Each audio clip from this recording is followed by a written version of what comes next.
नमस्कार दोस्तों, मेरा नाम है अभिषेक और स्वागत है आप सबका फिर से editorial with Abhishek YouTube channel में। दोस्तों, आज हम हिंदू की एक बहुत ही important editorial knowing the killer को डिस्कस करने वाले हैं। तो अपने साथ एक नोटबुक और एक पेन लेके बैठ जाएं ताकि बीच में जो भी मैं हार्ड वोकैबुलरीज बताता जाऊँ आप उनको नोट करते जाएँ। तो दोस्तों चलिए शुरू करते हैं। तो दोस्तों, आज के एडिटोरियल का टॉपिक है नोइंग द किलर। किलर मतलब क्या होता है दोस्तों? किलर मतलब होता है हत्यारा। ठीक है, तो किलर को पहचानना। नोइंग मतलब होता है क्या? पहचानना। किलर का ज्ञान होना। ठीक है, तो SC has done well to seek norms to present mitigating factors for death.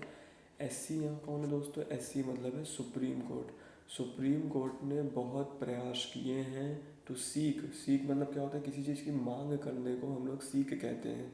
ठीक है, टू सीक नॉर्म्स। नॉर्म्स मतलब होता है दोस्तों जब कोई पर्टिकुलर सेट ऑफ प्रोसीजर होता है, एक पर्टिकुलर स्टैंडर्ड होता है रूल्स का, तो एक पर्टिकुलर स्टैंडर्ड को हम लोग नॉर्म्स कहते हैं। To present mitigating factors for death.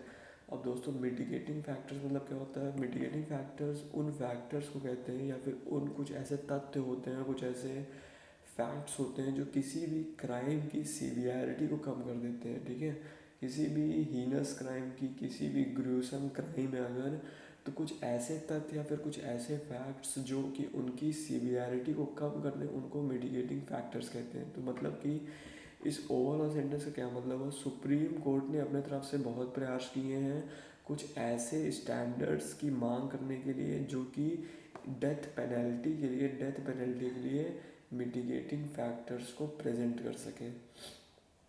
ठीक है, तो दोस्तों आगे बढ़ते हैं। Sentencing after conviction. Sentencing after conviction is a naughty problem. Sentencing मतलब क्या होता है दोस्तों? सेंटेंसिंग मतलब होता है सजा सुनाना। क्या होता है? सजा सुनाना। कन्विक्शन मतलब होता है दोषी ठहराना या फिर दोष को सिद्ध करना। ठीक है, तो दोष सिद्ध होने के बाद जो सजा सुनाई जाती है वो एक नॉटी प्रॉब्लम है। नॉटी मतलब होता है बहुत डिफिकल्ट प्रॉब्लम है। ठीक है, in cases relating to capital offences. Capital offences उन ऑफेंसेस या फिर उन क्राइम्स को कहा जाता है दोस्तों जिसमें डेथ पेनल्टी सुनाई जाती है। मतलब जो एक बहुत ही हीनस क्राइम होता है, बहुत ही ग्रूसम क्राइम होता है, उसको हम लोग कैपिटल ऑफेंसेस कहते हैं। ठीक है, तो ट्रायल जजेस are called upon to make a decision. Trial जजेस उन जजेस को कहते हैं जो कि ट्रायल कोर्ट्स में होते हैं। ठीक है, तो उन जजेस को बुलाया गया है कि आप एक डिसीजन लीजिए। क्या, वेदर मतलब क्या, only a death sentence will meet the ends of justice. क्या केवल डेथ की जो सेंटेंस होगी, मतलब क्या केवल मौत की सजा ही जस्टिस कहलाएगी? और a life term will be enough, या फिर लाइफ टर्म इम्प्रिसनमेंट मतलब कि जीवन भर जेल में बिताना भी जस्टिस कहला सकता है। मतलब क्या यहाँ पे कॉन्ट्राडिक्शन है दोस्तों कि क्या केवल मौत की सज़ा ही जस्टिस कहलाई जाती है या फिर अगर हम उसको जीवन भर जेल में डाल दें तो वो भी एक इक्वल सज़ा है। ठीक है, as a salutary norm. Salutary मतलब दोस्तों लाभदायक, मतलब कि किसी चीज़ से लाभ पहुंच रहा है, तो ये एक ऐसा सैल्यूटरी नॉर्म मतलब कि एक लाभदायक नॉर्म है, लाभदायक स्टैंडर्ड है। Supreme court has laid down that death penalty can be imposed. Supreme court ने ये बताया है कि डेथ पेनल्टी, मौत की सज़ा केवल तभी हम दे सकते हैं only in the rarest of rare cases. केवल रेयरेस्ट ऑफ रेयर केसेस में ही हम मौत की सज़ा सुना सकते हैं। ठीक है, subsequent judgement have sought to buttress this principle by holding that gruesome nature of the offence may not be the sole criteria. देखो, सब्सिक्वेंट मतलब कि इसके आगे जो जितने भी जजमेंट्स थे दूसरे कोर्ट्स के, दूसरे जजेस के, उन्होंने भी बटरेस किया। बटरेस मतलब किसी चीज़ को सपोर्ट करना। उन्होंने भी इस प्रिंसिपल को सपोर्ट किया कि केवल ऑफेंस के, किसी भी क्राइम के ग्रूसम नेचर, किसी भी क्राइम के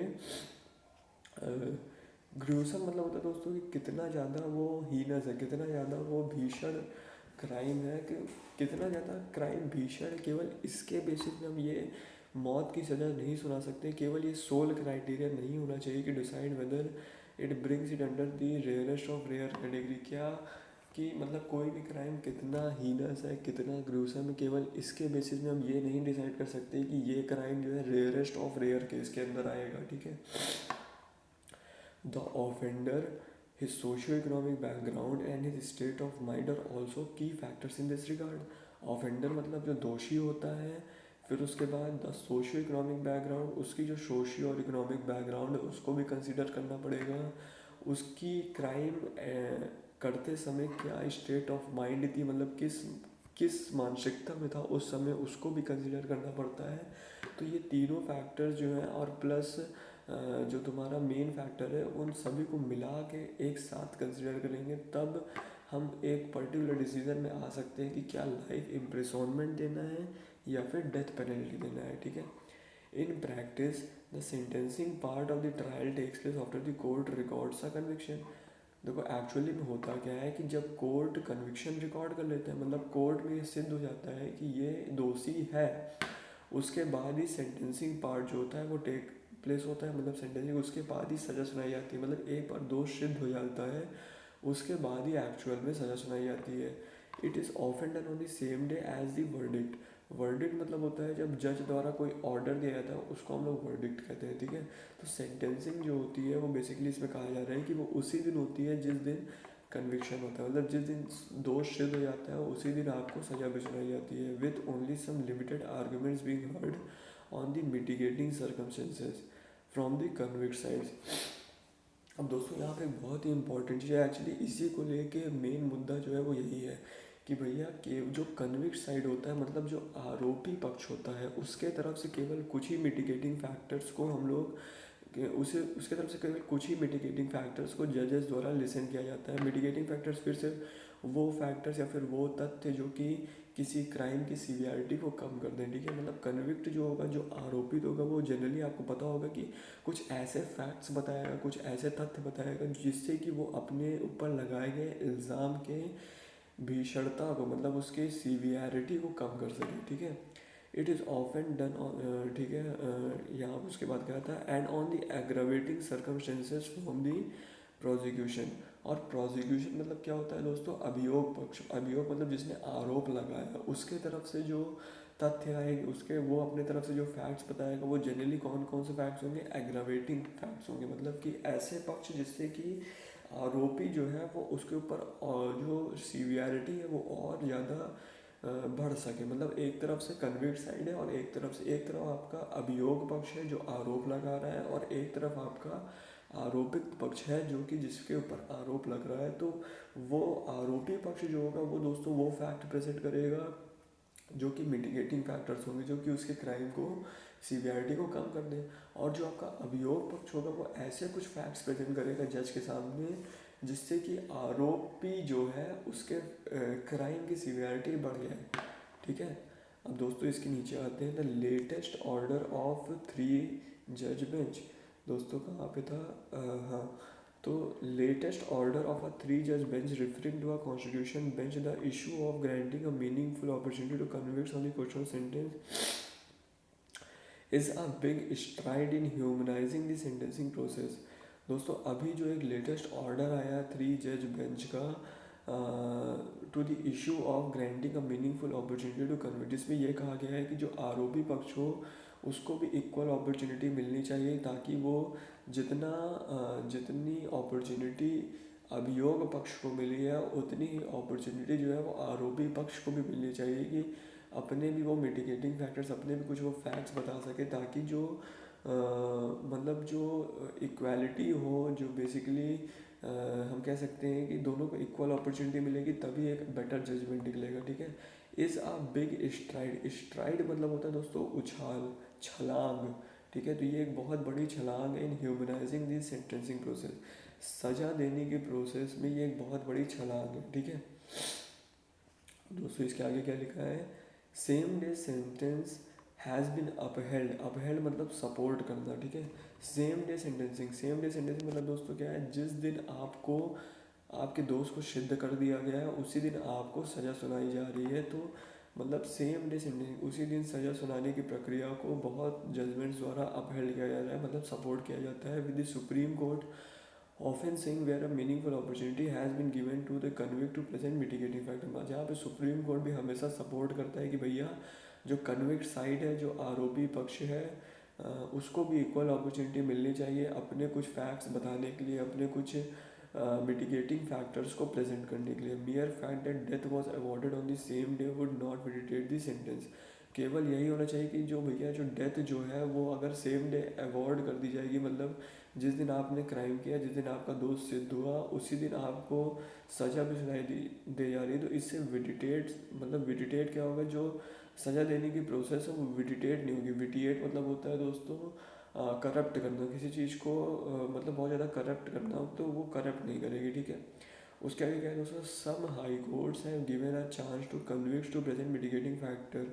कभी कभार क्या होता है, हाई कोर्ट्स, मतलब कुछ हाई कोर्ट्स ने भी चांस दिए हैं आरोपित को कि भैया आप अपने मिटिगेटिंग फैक्टर्स को हमारे सामने प्रेजेंट कर सकते हैं, आप कुछ ऐसा चीज़ बताना चाहते हैं जिससे कि आप ये प्रूव कर सकें कि आपने जो क्राइम किया है उसकी मतलब उसकी ग्रूसमनेस या फिर उसकी वो उतना ज़्यादा हीनस नहीं था, ठीक है।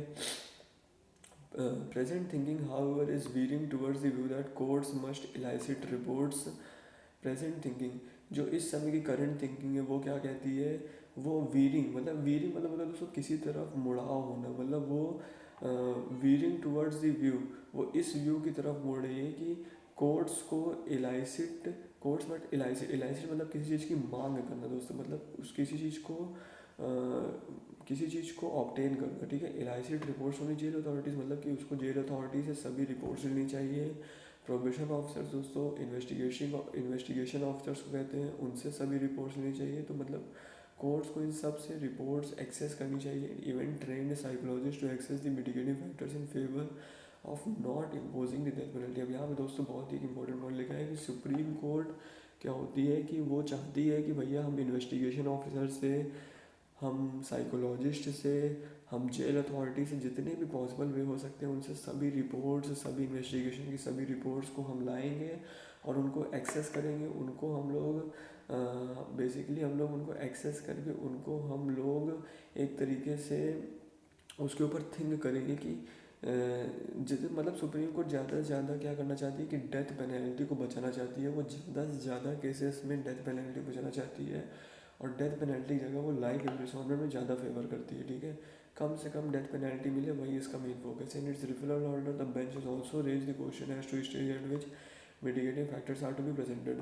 अब दोस्तों एक बात ये भी उठती है कि अगर आपने कन्विक्ट साइड को इक्वल अपॉर्चुनिटी देने की मांग हो रही है तो किस लेवल तक, मतलब किस लेवल तक वो अपने मिटिगेटिंग फैक्टर्स को प्रेजेंट कर सकते हैं।